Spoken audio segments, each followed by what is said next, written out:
Have you ever tried to explain sensory overload to someone and they go, "Oh, like when the music's too loud at a restaurant?" or, You mean when you're out in crowds? "Yeah, not even close." Autistic sensory processing isn't just about being sensitive. It's about how our brains interpret everything, not just sound, but light, smell, touch, temperature, body awareness, even internal cues like hunger or pain. So let's break down 5 things people constantly misunderstand about autistic sensory processing and what's actually going on instead. Number 1, it's not just about noise. Yes, sound sensitivity is real, but it's just one part of a much bigger picture. Our sensory processing includes sight, touch, taste, smell, balance, body position, and temperature. There's actually a lesser known internal sense called interoception that tells you what's going on inside your body, like hunger, thirst, or needing the bathroom. When interoception is off, you might miss cues until it's urgent. Sounds a lot like diarrhea to me. That's why some of us forget to eat until we're lightheaded, which we might not even realize until we pass out, which can be a bit tricky to explain when you're in a store shopping for hoodies. Hi there, can I help you find anything today? Yeah, I'm looking for a lightweight and comfortable hoodie, kind of like this one. What do you think of this bad boy?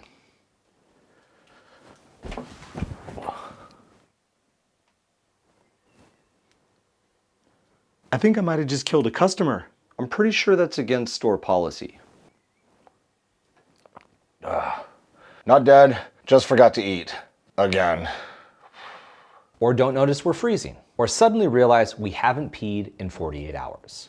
So no, it's not loud noises. It's your whole environment, and your body showing up on delay, on full blast, or not at all. It's everything, everywhere, all at once. And sometimes, all of it's just too much.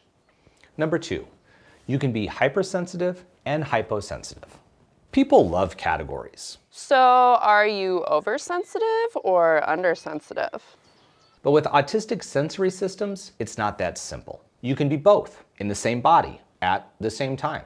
You might be hyper aware of the flickering light above you, while totally unaware that you've been sitting in an uncomfortable position for 6 hours. And now that you're thinking about it, every muscle in your ankles is screaming at you. Sensory sensitivity isn't fixed. It can shift depending on the environment, your stress level, your energy, or whether it's Tuesday and the seam of your sock feels off. There's no one size fits all. It's more like weather patterns, predictable in some ways, but still capable of surprise downpours when you least expect them. And if you're wondering where you might fall on the sensory map, hypersensitive, hyposensitive, or a confusing combo of both, we made a free quiz that might help clarify things. Links in the description. Number 3, sensory overload isn't overreacting. It's a system crash. When I say overload, we're not talking annoyed or a little stressed out. Oh, no.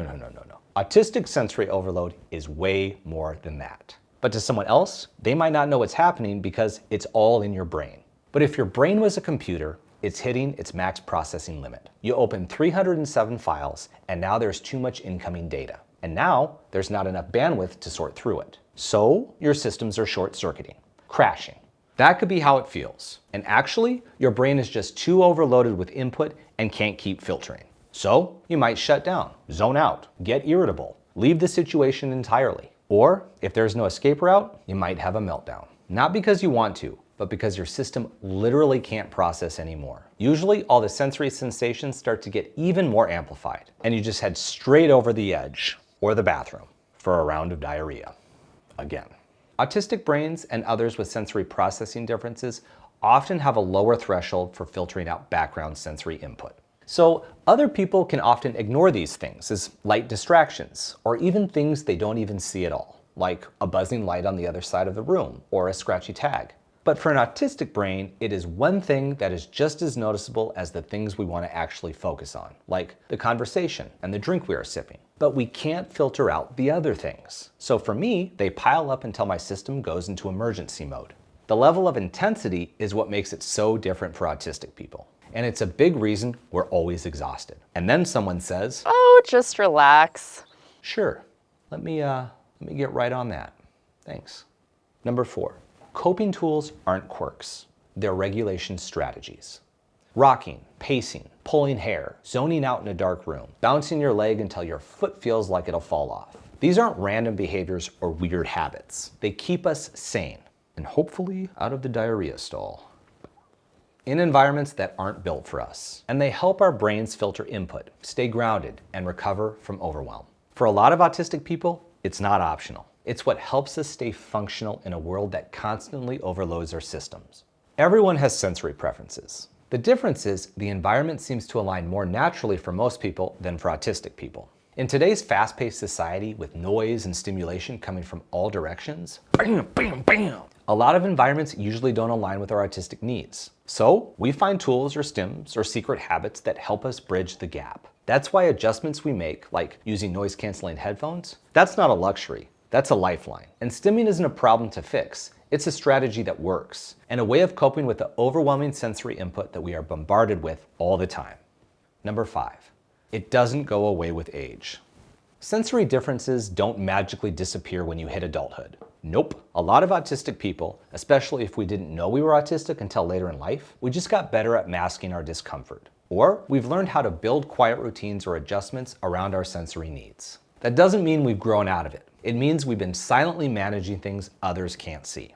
Possibly with some extra trips to the bathroom. And sometimes we've been told for so long that we're overreacting that we start to believe it. Until we realize we're not broken. We're just overwhelmed.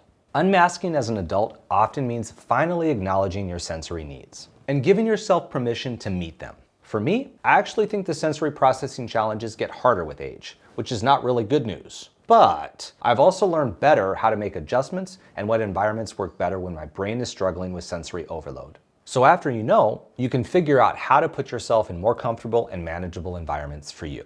So if you didn't, you should grab the quiz in the description to start learning more about your unique sensory needs. So remember, autistic sensory processing isn't a flaw. It's a different operating system. The better you understand your sensory needs, the more you can build a life that works with your brain and not against it. And that shift can change everything. So what's a sensory need you're going to try to meet more often? Drop that in the comments. And if you want to dig deeper into the autistic experience, watch this next. Just relax. Who you telling to relax?